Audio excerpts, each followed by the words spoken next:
Veja, a razão pela qual o Brasil é um país pobre, não sei se vocês se dão conta, mas o Brasil tem mais ou menos a mesma área dos Estados Unidos. Nós só temos menos área porque eles têm o Alasca.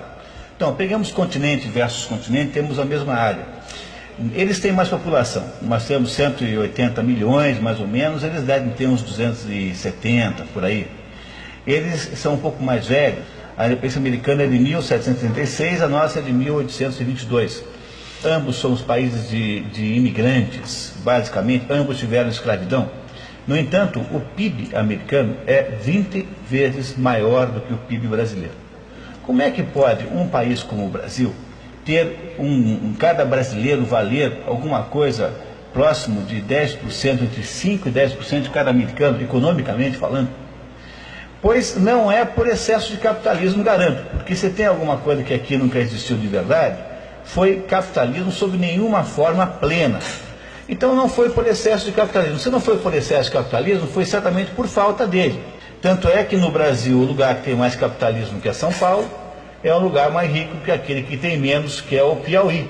Quando eu reclamo que há falta de liberalismo no país, eu estou falando de um liberalismo capaz de gerar um verdadeiro sucesso capitalista pleno, quer dizer, um liberalismo que fosse capaz de nos gerar alguma quantidade de empresas como a Embraer, por volta de 500. Se nós tivéssemos 200 Embraeres, nós seríamos um país grão de vida da Itália, pelo menos.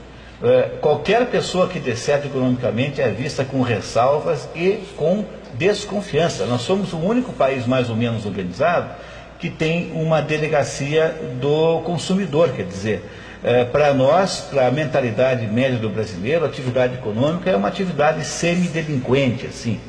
Então, nós vivemos numa sociedade hostil à atividade econômica, e aí dizemos para os eleitores que o que fez o mal do Brasil foi a atividade econômica que nós não temos porque não deixaram. Quer dizer, eu impeço que haja de fato o sucesso capitalista do país, e depois eu invento um Estado enorme, interferidor, que foi a causa fundamental desse desastre e dessa insuficiência, e ele aparece com ares de salvador e de bombeiro, justamente alegando vir resolver os problemas que ele impediu que fossem resolvidos por sua própria conta, e pelo risco dos outros. Portanto, isso que se chama de neoliberalismo não passa de uma tramóia e de uma fraude.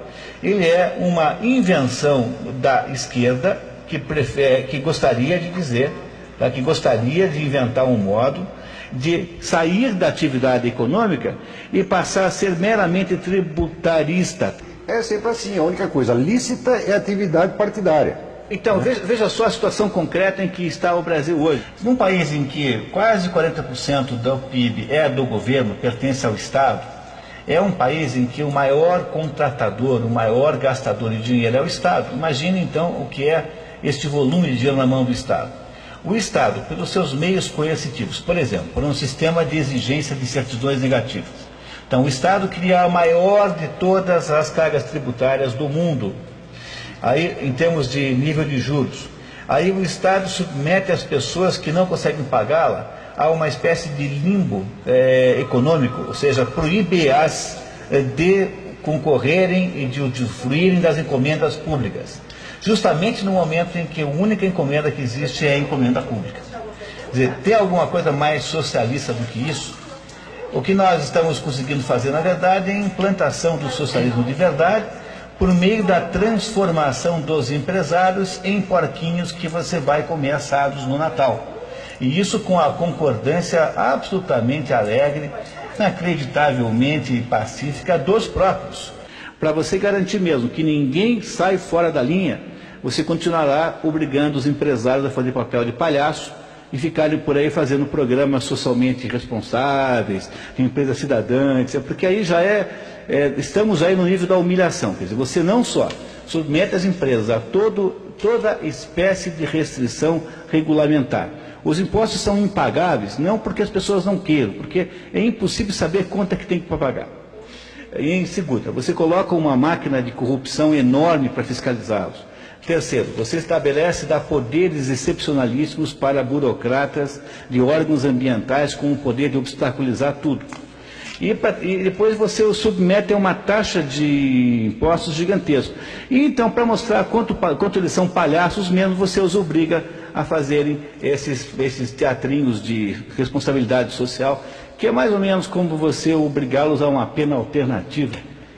Então é assim, se todo mundo que trabalha agora é um neo-escravo, então quem acha que neoliberalismo é alguma espécie de liberalismo, na verdade é um pouco neo-bobo. Na verdade, temos que dizer isso com clareza, assim. Quer dizer, esse é o plano fundamental que está sendo posto em prática agora. A socialização pelo controle absoluto do Estado de toda a atividade econômica, seja do indivíduo, seja da pessoa, seja da organização da firma. Veja, nenhuma barreira deixará de ser transposta, nenhum direito irá permanecer, nada estará garantido. Todas as suas ações serão passíveis de contestação pelo Estado. Ou seja, não há mais salvaguardas para que o indivíduo possa ter uma defesa contra o poder discricionário do Estado. Sobretudo, se continuar o processo na Suprema Corte, por pessoas que estão indo para a Suprema Corte com um viés totalitário, ou seja, com uma ligação ideológica orgânica com os partidos socialistas que estão no poder.